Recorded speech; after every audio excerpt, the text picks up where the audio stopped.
Einstein once walked into a room and said, "Tarnt, I no longer believe in time." The man he was speaking to, Gödel, smiled slightly and replied, "I never did." In that moment, two of history's most brilliant minds, the man who cracked the cosmos and the logician who shattered mathematics, had reached the same impossible conclusion. Time itself might be nothing but an illusion. What these two intellectual titans discovered in their quiet walks around Princeton wasn't just another theory. It was a revelation so profound that Einstein himself was reportedly disturbed by its implications. While the world celebrated Einstein's visible achievements, few knew that in private conversations with Gödel, he was questioning the very foundation of reality in ways that would make even quantum physics seem tame by comparison. Before we continue, if you enjoy unraveling hidden truths and uncovering the forces that shape our world, make sure to click that subscribe button. Your support allows us to continue bringing you the insights that truly challenge how we think. Now let's go deeper. In the winter of 1949, as snow blanketed the quiet streets of Princeton, two men took their daily walk together. One was already the most famous scientist in the world. The other, a troubled genius whose mathematical discoveries had shattered the foundations of his field. What linked these two minds wasn't just friendship, but a shared suspicion that time, the most fundamental aspect of human experience, might be nothing more than a persistent illusion. Einstein had already transformed our understanding of time with his theory of relativity. He proved that time isn't absolute but relative. It flows differently depending on your speed and gravitational environment. This was revolutionary enough, but Gödel took Einstein's equations and pushed them to their logical conclusion, discovering something that even Einstein wasn't prepared to face.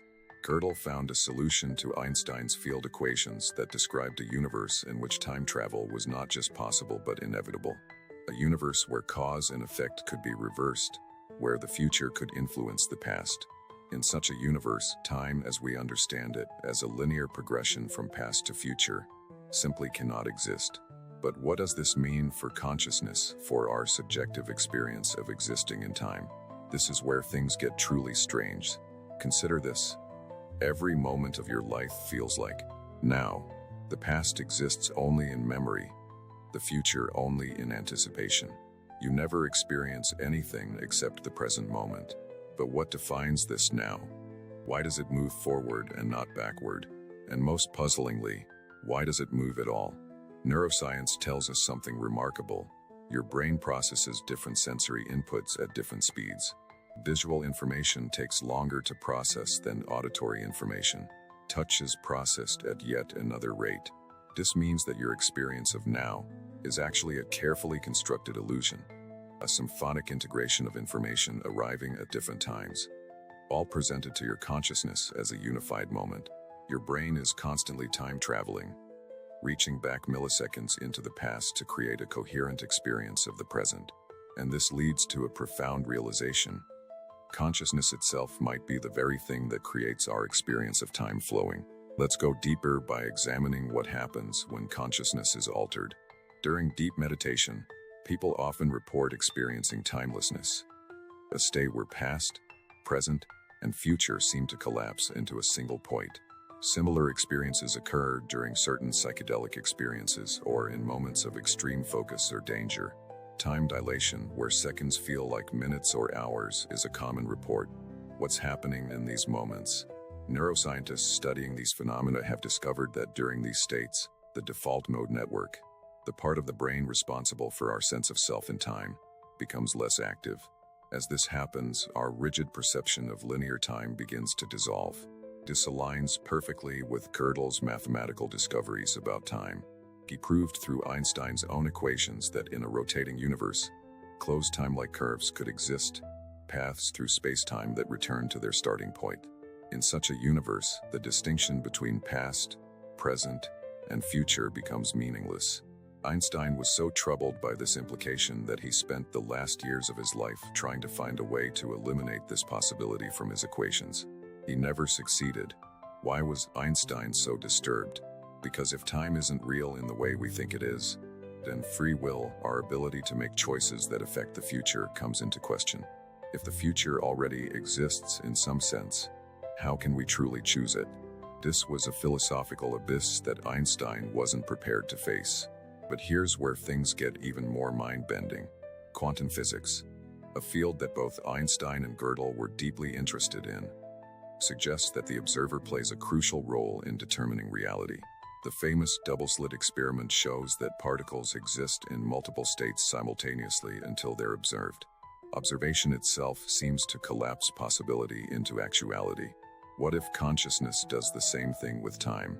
What if the act of conscious observation is what collapses the wave function of temporal possibility into what we experience as the present? This might explain why different cultures throughout history have conceived of time so differently. Linear time, the idea that time flows like an arrow from past to future, is actually a relatively recent concept in human history. Ancient civilizations, from the Maya to the Hindus, saw time as cyclical. Aboriginal Australians conceived of dream time, a time outside of time where past, present, and future coexist. Were they intuiting something fundamental about reality that our modern perspective has lost? Consider this experiment. Close your eyes and try to experience pure duration without reference to external events.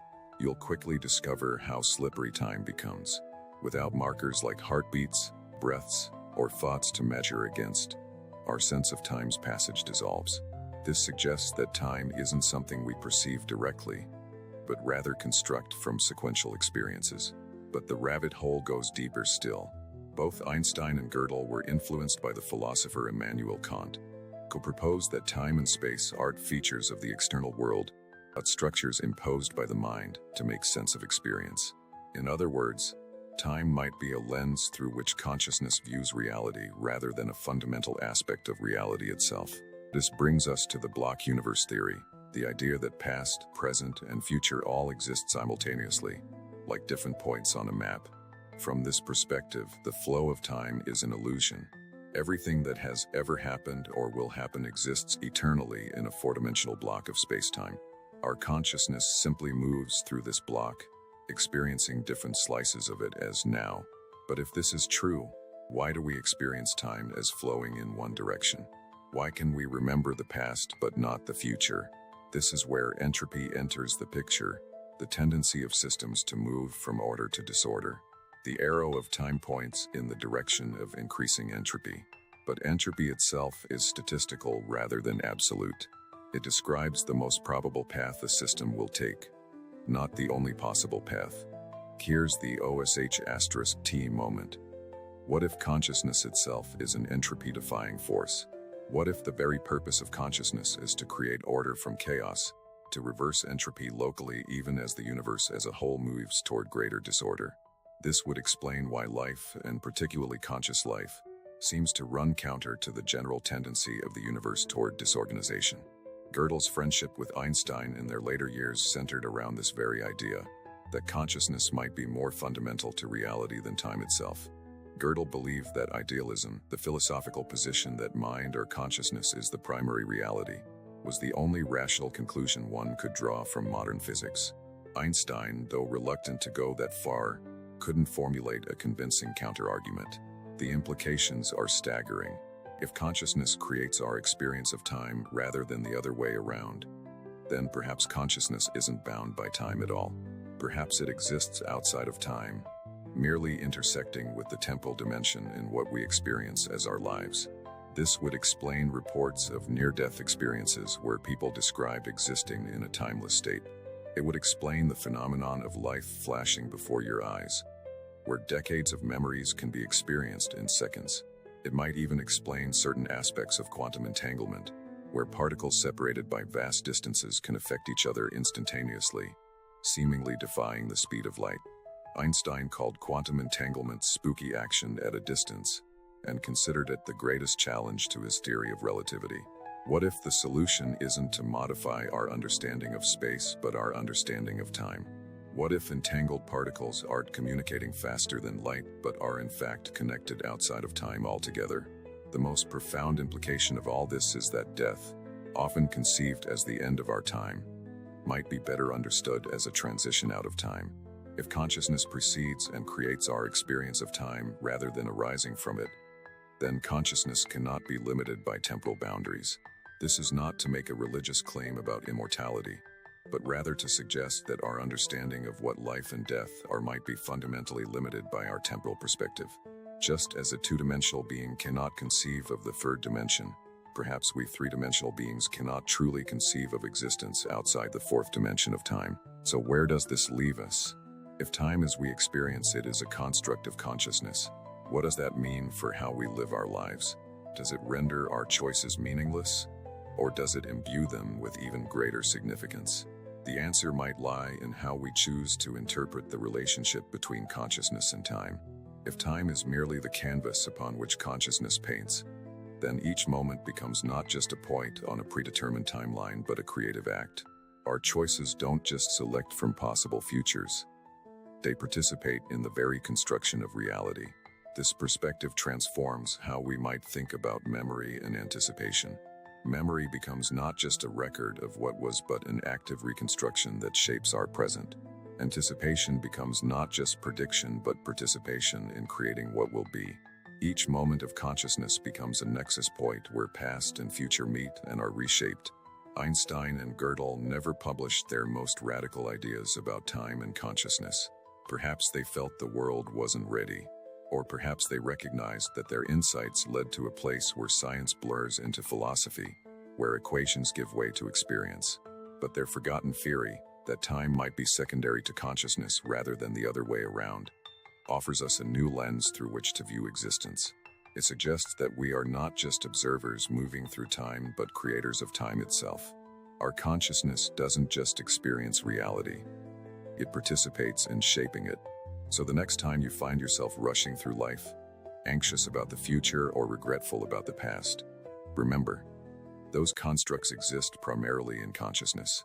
The only moment that ever truly exists is now, this eternal point of awareness in which past and future are imagined, in which choices are made, in which reality itself takes shape.